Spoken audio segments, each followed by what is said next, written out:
Hello and welcome to the video. This is a video about this thing here. Now this looks like a regular size whoop until you see my hands at the sides. This is the Holybro Coppice Cinewhoop, designed for the DJI HD FPV system.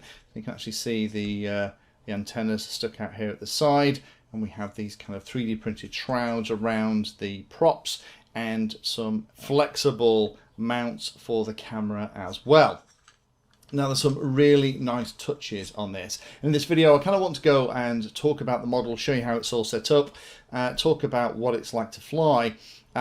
Surprise, surprise, Holybro have come out with another absolutely cracking model. Now I've looked at quite a few other Coppice models from Holybro and they never fail to disappoint. And I was looking for somewhere to put my DJI, one of my DJI HD Air units. You can kind of see it hopefully nestled down there. It's a bit tricky because it's slightly dark, but in the shadow. And this looked like a really nice idea. It doesn't look particularly threatening. The way it's put together is really nice. Now this is a 3mm carbon fiber frame. The flight controller in here, I'll show you that in a minute, is an F7 Kakute HDV flight controller that has the cable that you just plug into the back of the air unit. ESCs in here are Teco 32 45 amp mini ESC, nice big capacitors pre-installed. Really smart idea of having things like the XT60 shroud here that so you just kind of plug and unplug it without having lots of flying leads around. I might nick that idea for some of my future builds. The motors in here are not massive. These are 1507 3800 kV motors spinning 31 by 40 props. The wheelbase is about just under 149 millimeters. And although you could remove these shrouds, you can see how they kind of designed to lock together. They do provide a little bit of structural rigidity, and there aren't any spare props in the box, so if you do smash a prop you're going to have to order some spares. So I'm keeping my shrouds on, even though when you're flying you do get some of that same kind of negative effect from having these big shrouds around the model as you do on smaller whoops. Recommended battery on this is up to 1300. I'm running it with a 1300 4S. I could be tempted to run it with a slightly heavier battery. Don't go down to the 650 milliamp hour recommended levels that are on the website. To be honest, you won't get very long flying at all, particularly with the current that the DJI Air unit is going to pull.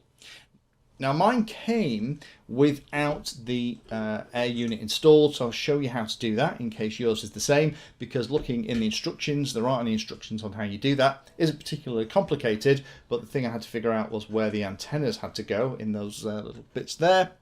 And the only other thing you're going to have to keep hold of from your box, and I'll show you the unboxing in a moment, is this thing here. Now this is a little right angled USB connector, and that is because the USB port on the flight controller is kind of hidden down there. Oh, the other thing I'll point out is that is a little piezoelectric buzzer there as well. So you've got a nice beeper, which is handy finding this if you come down in the grass or you manage to stuff it in the side of a bush or something.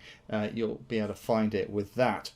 So let me show you how this thing comes and show you how nicely Holybro have packaged it up.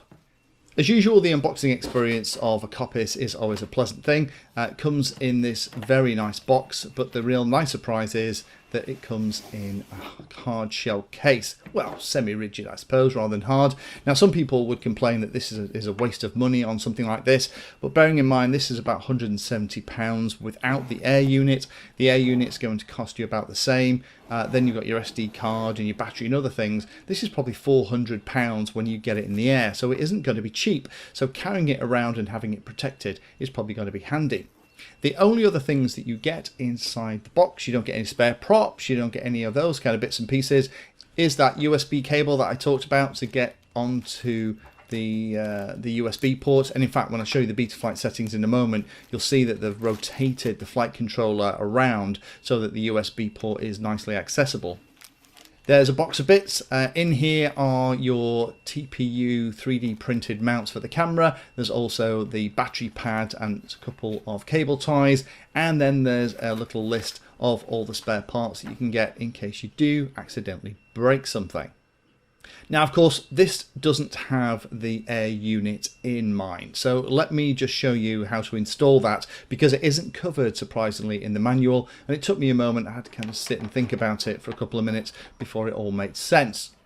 So the first thing you need to find is those 3D printed parts from the kit, called left and right, and you're going to have to pop those into the front of the model. The way that I would do it is use the existing screws that come with the camera, just use one of them, connect those either side of the camera, and then slide them both over the front of the model. That TPU is also hopefully going to provide a little bit of vibration protection when we are recording. And then to install the air unit, then that goes on these fiberglass mounts with double-sided sticky tape that's underneath the top deck. But the first thing you need to do is just clip in the cable that comes with it, and that's why the Kakute F7 HDV flight controller is perfect if you're going to be building your own DJI HD quadcopter. When you actually put it in, mount it the other way up so that the flat side is against the top deck, and line up the back of the HD unit with the rearward piece of double-sided tape that's on those fiberglass standoffs. Plug it into Betaflight. Let me just show you how it looks using that special little cable. Everything is pretty much set up right out of the box as usual from Holybro. So this is how the ports are connected. So we have MSP on UART1 and UART6 is set for serial receiver. Pretty much nothing else is set apart from the ESC sensor input on the last UART. D-Shot 600, motor stop isn't turned on. There's that rotated gyro setup in the bits and pieces. 8K gyro and PID loop frequency. You can tell this is an F7 based flight controller because it's just ticking along at 5%. Set for S-Bus, serial receiver provider. I just jump into the receiver. Yep, everything is working. I'm using a DJI FPV controller for this that's actually linked into the air unit that I've just installed. I will have to go through calibration and maybe do a little bit of sub trim on that radio because everything isn't settling exactly at 1500, and the default mapping means that a couple of the mode switches are not where I would normally use them, so I'm probably going to have to go into modes and change a few things around.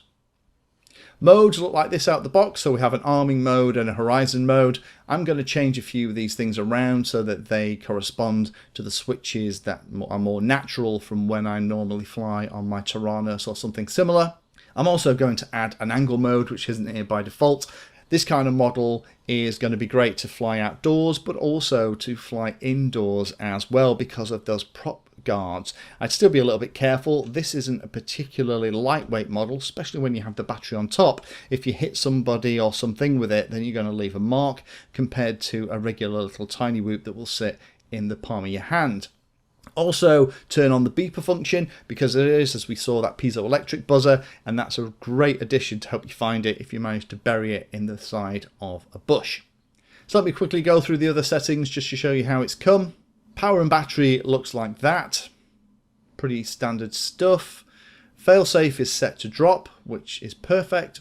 PID tuning is that. I'm going to fly it on the default PID tuning just to see what it's like. OSD, obviously we're not going to spend too much time in there because the on-screen display is being generated in the DJI goggles themselves. And then running into the CLI, if I just type in version, we can see it's running 4.1.2 of Betaflight, which is reasonably current. So well done, Holybro, for getting that pretty up to date. Flying this is a very pleasant experience. It flies really, really well out the box. The tune is quite nice, and the way it's put together is typical Holybro standard quality. Everything is really, really well thought out and put together. I do like the way that the DJI Air unit just snaps into place, and it's very, very simple to set up. Just that one little cable and it all plugs together. Now I've added a couple of things on here. As I said, I've kind of added my little protector for the camera just to stop that if it hits anything actually impacting the lens. But to be honest, there isn't a lot you need to do with this to get it flying really well.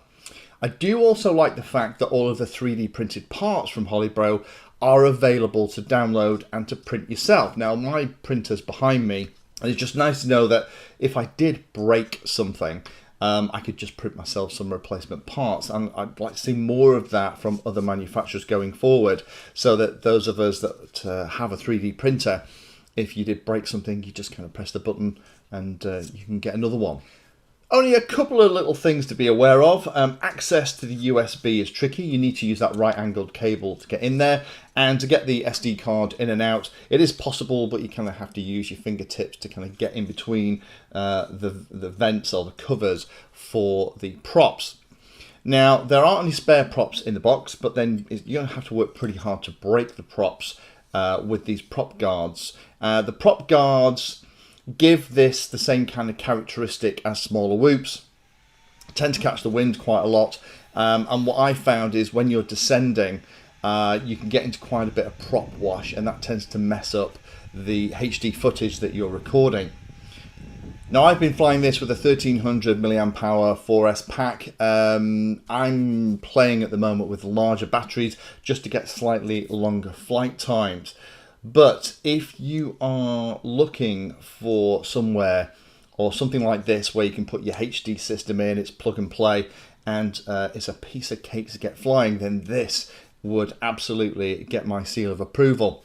I'm hopefully getting in some more of these types of like super Cinewhoops, these kind of much bigger models to try out, because I must admit I do quite like this form factor. It doesn't appear as aggressive as some of the other stuff, and I'm also interested to see if Holybro, or Holybro, still depends how you want to say it, is going to come out with a version of this with maybe slightly bigger props without the prop guards, because I would be interested in trying something like that out, because that would potentially give slightly longer flight times with more efficient, larger props, slightly lower kV motors. So hopefully that's been interesting for those of you that have been looking at this. If you have a DJI HD digital FPV system and you have been looking at this and thinking, is it any good? Yeah, it is. It's a thumbs up from me.